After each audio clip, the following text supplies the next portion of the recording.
8 नवंबर 1971 की रात थी। इंडियन इंटरसेप्टिंग वायरलेस स्टेशन के commanding officer major Dharmdev Dutt अपने हेडफोन लगाए बैठे थे।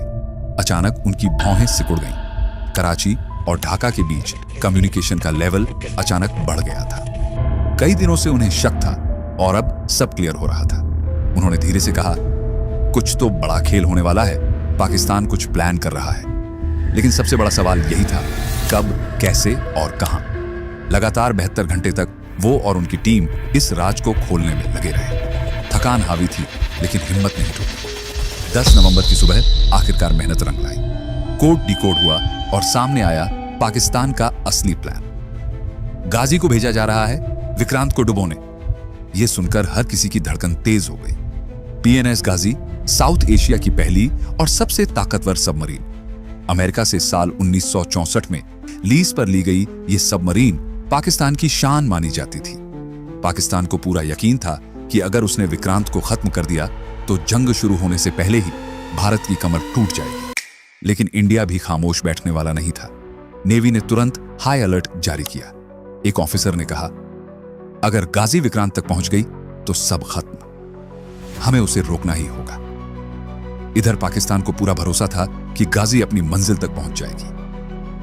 सबमरीन के क्रू का हौसला आसमान पर था, लेकिन उन्हें पता नहीं था कि उनकी ये यात्रा मौत की तरफ बढ़ रही है।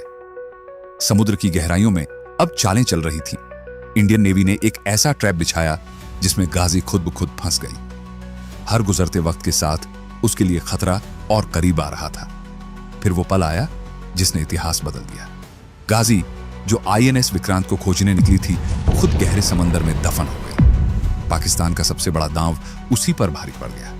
आज जब इस कहानी को याद किया जाता है तो लगता है जैसे किसी ब्लॉकबस्टर फिल्म का क्लाइमैक्स हो, जहां चालाकी से भरा दुश्मन अपनी ही चाल में फंस जाता है और जीत मिलती है उसी को जिसने वक्त रहते सही कदम उठाया। मेजर धर्मदेव दत्त और उनकी टीम की सूझबूझ ने न सिर्फ विक्रांत को बचाया, बल्कि यह भी साबित कर दिया कि जंग जीतने के लिए सिर्फ हथियार नहीं, दिमाग और हिम्मत भी जरूरी है। विक्रांत सुरक्षित है और गाजी अब वो कभी सतह पर नहीं आएगी। साल 1947 में जब भारत का बंटवारा हुआ तो पाकिस्तान का निर्माण भी हुआ। उस वक्त बंगाल का पूर्वी हिस्सा पाकिस्तान को मिला, जिसे ईस्ट पाकिस्तान कहा गया। लेकिन शुरुआत से ही ईस्ट और वेस्ट पाकिस्तान के बीच गहरी खाई बन गई। आबादी बराबर होने के बावजूद सत्ता और संसाधनों पर हमेशा वेस्ट पाकिस्तान का कब्जा रहा। ईस्ट पाकिस्तान को न सिर्फ विकास और अधिकारों से वंचित रखा गया, बल्कि उनकी भाषा और संस्कृति को भी दबाया गया। बांग्ला बोलने वालों की तादाद सबसे ज्यादा थी, फिर भी पाकिस्तान की हुकूमत बार बार उन पर उर्दू थोपने की कोशिश करती रही। एक पाकिस्तानी नेता ने साफ कहा था, I make it very clear to you, leave no doubt that the state language of Pakistan is going to be Urdu। यहीं से दोनों हिस्सों के बीच तनाव और गहरा हो गया। वक्त गुजरता गया और साल 1970 का चुनाव आया। इस बार ईस्ट पाकिस्तान की आवामी लीग शेख मुजीबुर रहमान की अगुवाई में जुल्फिकार अली भुट्टो की पार्टी को करारी शिकस्त देकर भारी बहुमत से जीत गई। अब सत्ता मुजीबुर रहमान के हाथ में आनी चाहिए थी, लेकिन वेस्ट पाकिस्तान के नेताओं और फौज को यह कतई मंजूर नहीं था कि सत्ता एक बंगला भाषी नेता के हाथ में जाए। उन्होंने मुजीबुर रहमान को सरकार बनाने का मौका ही नहीं दिया। ईस्ट पाकिस्तान के लोगों और नेताओं को इस धोखे से गहरा आघात पहुंचा। उन्हें साफ हो गया कि पाकिस्तान के साथ रहकर उन्हें कभी अपने अधिकार नहीं मिलेंगे। गुस्से की लहर सड़कों पर उतर आई। लोग सिर्फ हक की नहीं, बल्कि एक अलग मुल्क बांग्लादेश की मांग करने लगे। वेस्ट पाकिस्तान के हुक्मरानों को लगा कि हालात हाथ से निकल रहे हैं, तो 26 मार्च 1971 को ऑपरेशन सर्चलाइट शुरू हुआ। मिलिट्री ने बर्बरता की सारी हदें पार कर दी। हजारों लोगों का कत्ल किया गया। महिलाओं के साथ दरिंदगी हुई। बच्चों तक को नहीं बख्शा गया। पूरा ईस्ट पाकिस्तान खून और खौफ में डूब गया। शेख मुजीबुर रहमान को गिरफ्तार कर वेस्ट पाकिस्तान की जेल में डाल दिया गया। इस क्रूरता से बचने के लिए लाखों लोग अपनी जान बचाकर भारत की ओर भागे। भारत सरकार हालात पर लगातार नजर रखे हुए थी। 31 मार्च 1971 को भारतीय संसद में इस मुद्दे पर चर्चा हुई। वहां ईस्ट पाकिस्तान के बजाय ईस्ट बंगाल शब्द इस्तेमाल किया गया और पीड़ित लोगों की मदद का भरोसा दिया गया। इसी दौरान 10 अप्रैल 1971 को कोलकाता में शरण लिए हुए आवामी लीग के नेताओं ने पीपल्स रिपब्लिक ऑफ बांग्लादेश की घोषणा कर दी। उधर ईस्ट पाकिस्तान से शरणार्थियों का भारत आना जारी रहा। कुछ ही महीनों में करीब 1 करोड़ लोग भारत पहुंच गए। यह संख्या भारत सरकार के लिए बड़ी चिंता का विषय बन गई थी।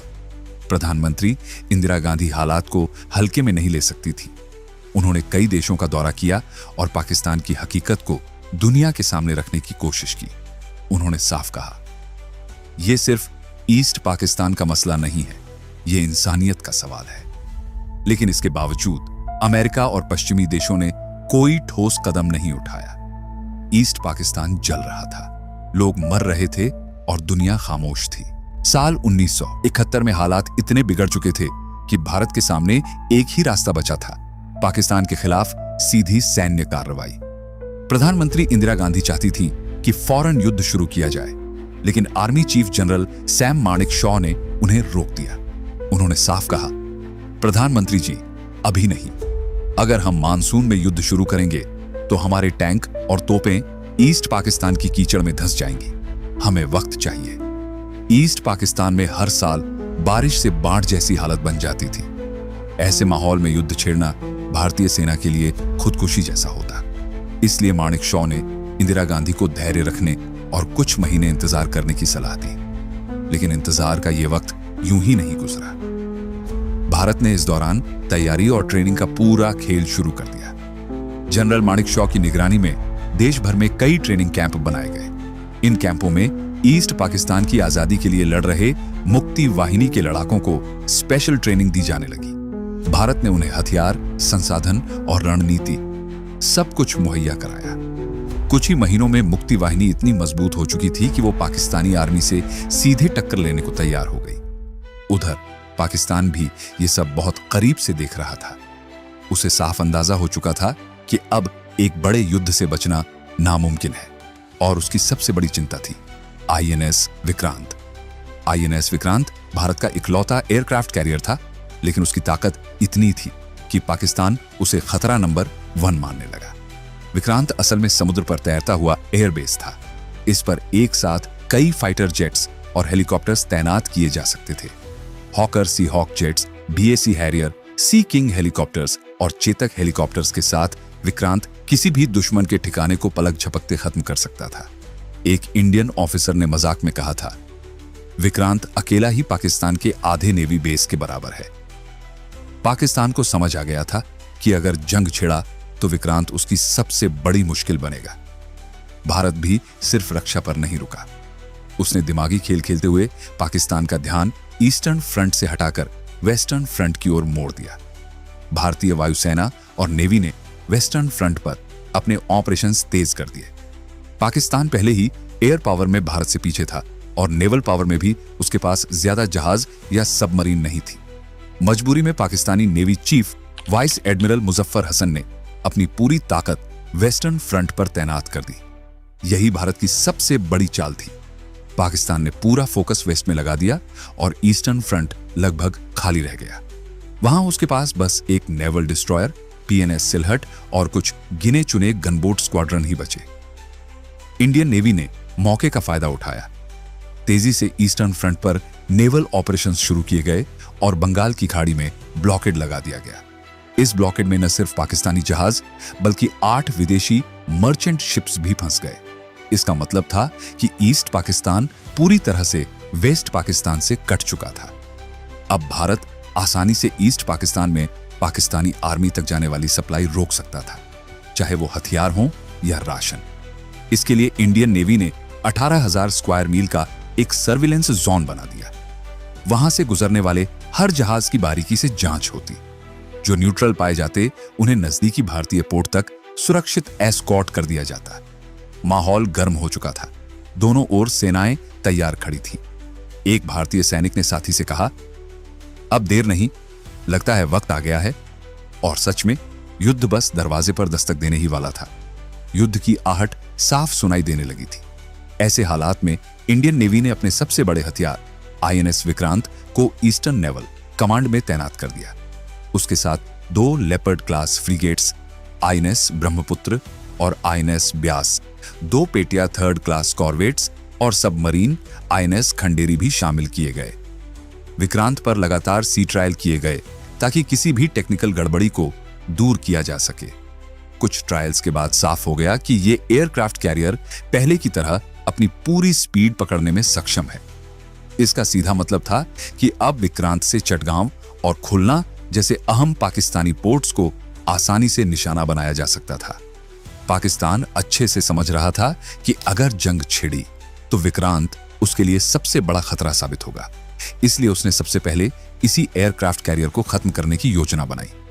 यह जिम्मेदारी दी गई उसकी सबसे खतरनाक सबमरीन पीएनएस गाजी को। गाजी कोई साधारण सबमरीन नहीं थी। यह असल में अमेरिकी नौसेना की यूएसएस डियाब्लो थी, जिसे 31 मार्च 1945 को अमेरिकी बेड़े में शामिल किया गया था। 1964 में अमेरिका ने सुरक्षा सहायता कार्यक्रम के तहत इसे पाकिस्तान को लीज पर दिया और बाद में इस लीज को और भी बढ़ा दिया गया। पाकिस्तान ने इसका नाम रखा पीएनएस गाजी। इसने 1965 की जंग में भी हिस्सा लिया था और तब भी इसका मिशन यही था, आईएनएस विक्रांत को डुबोना, लेकिन वो नाकाम रहा। अब 1971 में गाजी का मिशन दोबारा वही था। इस बार उसे सिर्फ विक्रांत को डुबाना ही नहीं था, बल्कि भारत के ईस्टर्न सीबोर्ड पर बारूदी सुरंगें बिछाकर सप्लाई लाइंस भी तोड़नी थी। मगर भारत भी पाकिस्तान की हर चाल पर बारीकी से नजर रख रहा था। सितंबर से ही इंडियन नेवी ने ईस्टर्न कमांड में कई वायरलेस इंटरसेप्शन स्टेशन स्थापित कर लिए थे। कराची, लाहौर, रावलपिंडी और ढाका के बीच होने वाले रेडियो ट्रांसमिशन लगातार इंटरसेप्ट किए जा रहे थे। एक दिन इंटरसेप्शन के दौरान चटगांव में पाकिस्तानी नेवल अधिकारियों के बीच की बातचीत सुनी गई। वो एक खास ग्रेड के लुब्रिकेशन ऑयल के बारे में चर्चा कर रहे थे। ये सुनकर भारतीय ऑफिसर्स चौंक गए। ये ऑयल सिर्फ सबमरीन्स और माइन स्वीपर्स में इस्तेमाल होता है। इसका मतलब साफ है, गाजी हरकत में आने वाली है। पाकिस्तानी माइन स्वीपर्स इतनी पावरफुल नहीं थी कि बे ऑफ बंगाल से ऑपरेट कर सकें, तो साफ था कि यह मूवमेंट गाजी की तरफ इशारा कर रही थी। भारतीय नेवी ने तुरंत ईस्टर्न फ्रंट पर अपनी मॉनिटरिंग और तेज कर दी। उधर पाकिस्तान विक्रांत को खत्म करने के लिए पूरा ऑपरेशन तैयार कर चुका था।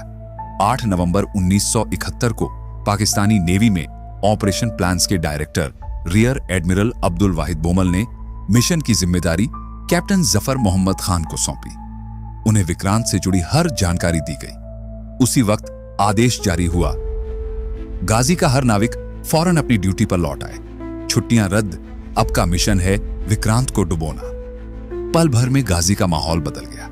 हर नाविक जानता था कि अब उनकी यात्रा उन्हें सीधे भारत की ओर ले जाएगी, मगर किसी को अंदाजा नहीं था कि यह सफर गाजी का आखिरी सफर भी साबित होने वाला है। गाजी के अंदर उस दिन अजीब सी खामोशी थी। हर नाविक अपने अपने काम में डूबा था, लेकिन चेहरे पर साफ लिखा था, यह मिशन आसान नहीं होगा।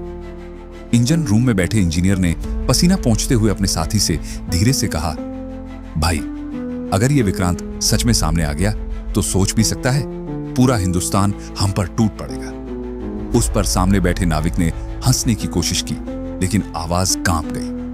अब डर का वक्त नहीं है, ऑर्डर साफ है, विक्रांत को डुबाना है, चाहे जो भी कीमत चुकानी पड़े। कंट्रोल रूम में कैप्टन जफर मोहम्मद खान खड़े थे।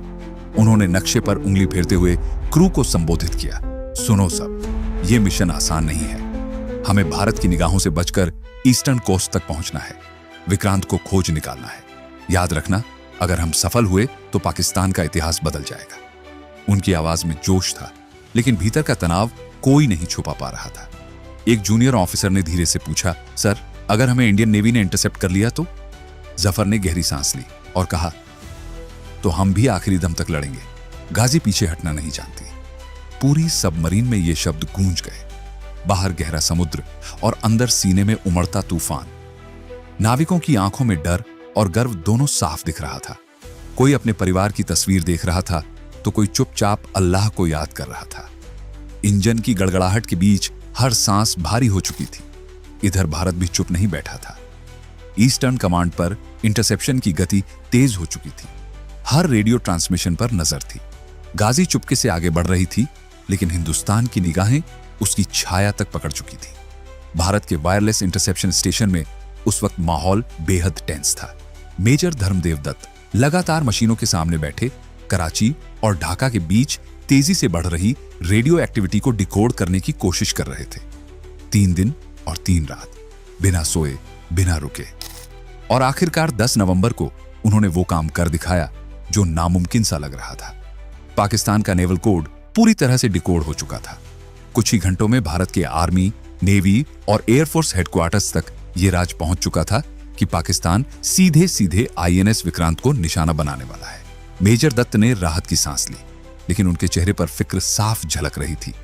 उन्होंने धीरे से अपने साथ खड़े अफसर से कहा, देखो, अब खेल बदल चुका है, पर किसी भी कीमत पर पाकिस्तान को भनक नहीं लगनी चाहिए कि हमने उनके कोड तोड़ दिए हैं। ऑर्डर साफ थे, यह खबर सीक्रेट रहनी चाहिए। उधर पाकिस्तान इस खुलासे से बिल्कुल बेखबर था और पूरी ताकत से विक्रांत को खोज निकालने की जुगत में जुटा था। बॉम्बे में भेजे गए पाकिस्तानी एजेंट्स ने पहले रिपोर्ट दी कि विक्रांत वहीं खड़ा है, लेकिन 13 नवंबर की सुबह उन्होंने अचानक अलर्ट भेजा, विक्रांत गायब हो चुका है। इस खबर ने कराची में बैठे नेवल इंटेलिजेंस अफसरों की हालत खराब कर दी। फौरन मीटिंग बुलाई गई और आदेश निकला, किसी भी कीमत पर विक्रांत का लोकेशन ट्रैक करो। उन्होंने कुछ वेस्टर्न देशों से भी मदद मांगी। इतना ही नहीं, एक वेस्टर्न कंट्री का नेवल अटैचे भारतीय वेस्टर्न फ्लीट के एडीसी से बातों ही बातों में विक्रांत के बारे में जानने की कोशिश करता रहा, लेकिन हर बार उसे निराशा हाथ लगी। हालांकि ज्यादा वक्त नहीं बीता और पाकिस्तान को पता चला कि विक्रांत अब मद्रास पहुंच चुका है। इस खबर की पुष्टि करने के लिए उसी वेस्टर्न देश का एयरक्राफ्ट बार बार मद्रास पोर्ट के ऊपर चक्कर काटते हुए देखा गया। भारत ने भी तुरंत समझ लिया कि दुश्मन को अब विक्रांत की सही पोजीशन का अंदाजा हो चुका है। 14 नवंबर 1971 को कराची हार्बर से एक खतरनाक मिशन की शुरुआत हुई। पीएनएस गाजी को रवाना कर दिया गया। उसका टारगेट साफ था, आईएनएस विक्रांत को डुबोना। गाजी ने 4 दिनों तक लगातार सफर किया और 18 नवंबर को श्रीलंका के त्रिंकोमाली पहुंची। वहां उसे रिफ्यूल और क्लीनिंग के लिए रोका गया। 2 दिन गुजर गए और 20 नवंबर को आखिरकार वो मद्रास की ओर बढ़ने को तैयार थी। इसी वक्त कैप्टन जफर मोहम्मद खान को कराची से एक नया मैसेज मिला। मैसेज पढ़ते ही उनके चेहरे का रंग उड़ गया। उसमें साफ लिखा था, विक्रांत अब मद्रास में नहीं है, उसकी मौजूदा लोकेशन अज्ञात है। जफर ने क्रू की तरफ देखा। सबकी आंखों में सवाल तैर रहे थे। उन्होंने धीरे से कहा, लगता है ये मिशन अब और भी मुश्किल हो गया है। विक्रांत हमें ढूंढ रहा है और हम विक्रांत को। गाजी का हर नाविक जानता था कि अब सामने सिर्फ एक मिशन नहीं, बल्कि जिंदा बचने की जंग भी खड़ी है। मद्रास से आईएनएस विक्रांत के गायब होने की खबर ने कराची के नेवल हेडक्वार्टर्स में भूचाल ला दिया। 44 घंटे से भी ज्यादा की जी तोड़ कोशिशों के बाद भी पाकिस्तानी इंटेलिजेंस उसकी सही लोकेशन का पता नहीं लगा पाई। हर बार विक्रांत की पोजीशन बदलने से कैप्टन जफर मोहम्मद खान का गुस्सा बढ़ता जा रहा था, लेकिन उनके पास सब्र करने के अलावा कोई चारा भी नहीं था। उधर भारत पहले से ही पाकिस्तान की पूरी चाल समझ चुका था और ईस्टर्न नेवल कमांड के commanding in chief vice admiral Neelkanth Krishnan एक मास्टर प्लान पर काम कर रहे थे। उनका मानना था कि जब तक पीएनएस गाजी जिंदा है, विक्रांत पर खतरा मंडराता रहेगा। इसलिए गाजी को खत्म करना ही भारत की पहली प्रायोरिटी होनी चाहिए। नीलकंठ कृष्णन ने सोचा, अगर गाजी विक्रांत को खोजने आई है तो क्यों ना उसे झांसा देकर उसी के जाल में फंसा दिया जाए। इस सोच के साथ उन्होंने विक्रांत को किसी सुरक्षित जगह पर छिपाने और उसकी जगह एक और बड़े जहाज को विशाखापट्टनम हार्बर पर खड़ा करने की योजना बनाई। खबरें लीक करवाई जाएंगी ताकि पाकिस्तान को लगे कि विक्रांत यही है, और जब गाजी वहां पहुंचेगी तो इंडियन नेवी उसे डेप्थ चार्ज से उड़ा देगी। इस मिशन के लिए चुना गया आईएनएस राजपूत, भारत का पहला गाइडेड मिसाइल डिस्ट्रॉयर। इसकी कमान थी कमांडर इंद्र सिंह के हाथों में। उन्हें साफ पता था कि यह मिशन जानलेवा है। एक छोटी सी गलती उनकी और उनके 250 नौसैनिकों की जिंदगी खत्म कर सकती थी। लेकिन इंद्र सिंह ने एडमिरल कृष्णन से वादा किया, सर, चाहे मैं जिंदा लौटूं या न लौटूं, राजपूत अपना मिशन पूरा करके ही वापस आएगा। इसी बीच असली विक्रांत को बेहद चालाकी से अंडमान भेज दिया गया और वहां स्टेशन करवा दिया गया ताकि उसका कोई बाल भी बांका ना हो सके। अब दुश्मन को फंसाने का जिम्मा था राजपूत पर। पाकिस्तान को यकीन दिलाने के लिए जानबूझकर सिक्योरिटी प्रोटोकॉल तोड़ते हुए एक फर्जी तार एक सेलर के घर भिजवाया गया, जिसमें लिखा था कि विक्रांत फिलहाल विशाखापट्टनम पोर्ट पर मौजूद है। राजपूत धीरे धीरे विशाखापट्टनम की ओर बढ़ता रहा। वहां पहुंचकर कमांडर इंद्र सिंह ने दुश्मन को गुमराह करने के लिए नया खेल खेला। उन्होंने विक्रांत का कॉल साइन इस्तेमाल करते हुए बार बार उसी रेडियो फ्रीक्वेंसी पर खाने पीने और सप्लाई की चीजों की डिमांड की, जो आमतौर पर बड़े जहाजों और एयरक्राफ्ट कैरियर के लिए की जाती है। इतना ही नहीं, शहर के बाजार से बड़ी मात्रा में राशन, मीट और सब्जियां खरीदी गईं, ताकि वहां मौजूद पाकिस्तानी जासूस अपनी रिपोर्ट्स में लिखें कि विक्रांत यकीनन यहीं खड़ा है। अब पाकिस्तान का पूरा ध्यान विशाखापट्टनम की तरफ था और गाजी अपने शिकार की तलाश में उसी दिशा में बढ़ रही थी। तेजी से बदलते हालात अब दोनों देशों को सीधी जंग की ओर धकेल रहे थे। 23 नवंबर 1971 को जब पाकिस्तान नेवल इंटेलिजेंस तक यह खबर पहुंची कि विक्रांत विशाखापट्टनम में खड़ा है, तो इस झांसे को उसने हकीकत मान लिया। कैप्टन जफर मोहम्मद खान को तुरंत आदेश भेजा गया और उसी दिन PNS गाजी त्रिंकोमाली से निकलकर सीधे विशाखापट्टनम की ओर बढ़ चली। पाकिस्तान को बिल्कुल अंदाजा नहीं था कि वो अब भारत के बिछाए हुए जाल में फंस चुका है। 25 नवंबर तक गाजी मद्रास को पार कर गई और लगातार गहराई में बढ़ते बढ़ते 1 दिसंबर की रात 11:04 पर वह विशाखापट्टनम पोर्ट के नेविगेशन चैनल में दाखिल हो गई। इस खबर से पाकिस्तान रोमांचित था। उन्हें लगा कि उनका सबसे बड़ा मिशन अब बस पूरा होने ही वाला है। उधर भारत ने जानबूझकर खामोशी ओढ़ रखी थी, जैसे उसे गाजी की मौजूदगी की कोई भनक ही ना हो। असल में हर पल उस पर निगाहें रखी जा रही थीं। कैप्टन जफर के सामने अब 3 विकल्प थे। पहला, विशाखापट्टनम पोर्ट के नेविगेशन चैनल में बारूदी सुरंगें बिछा दी जाए, ताकि अगर विक्रांत वहां से गुजरे तो खुद ब खुद खत्म हो जाए। दूसरा, पोर्ट में घुसकर सीधे विक्रांत पर टॉर्पीडो दागे जाए। और तीसरा, कुछ दूरी पर ठहरकर इंतजार किया जाए कि जैसे ही विक्रांत बाहर निकले उसी वक्त उसे निशाना बना दिया जाए। पोर्ट की गहराई कम थी, गाजी ज्यादा भीतर नहीं जा सकती थी, लिहाजा जफर ने तीसरा रास्ता चुना और वहीं ठहरकर इंतजार करने लगा। लेकिन वक्त के साथ गाजी के भीतर हालात बिगड़ने लगे। लगातार पानी के भीतर रहने से जहाज में फ्यूम भरने लगी। मेडिकल टीम ने कैप्टन जफर को चेताया, सर, अगर सबमरीन सतह पर नहीं आई तो जहाज के भीतर जमा हाइड्रोजन किसी भी वक्त ब्लास्ट कर सकता है।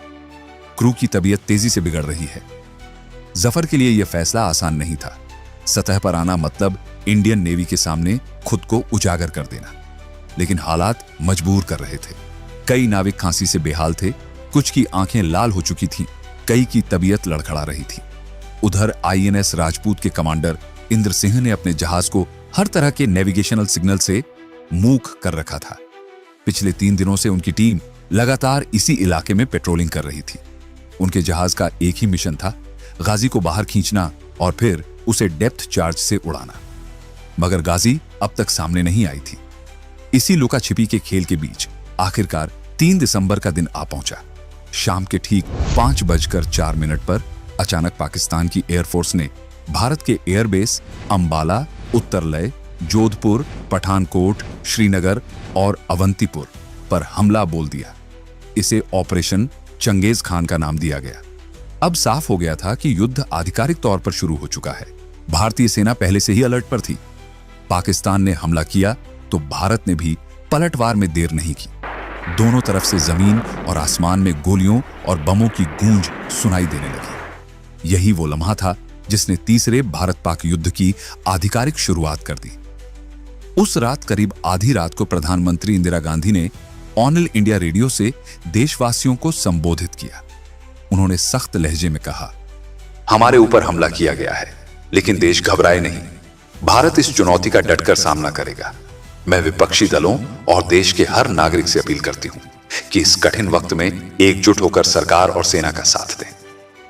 इसी बीच युद्ध की खबर INS राजपूत तक भी पहुंची।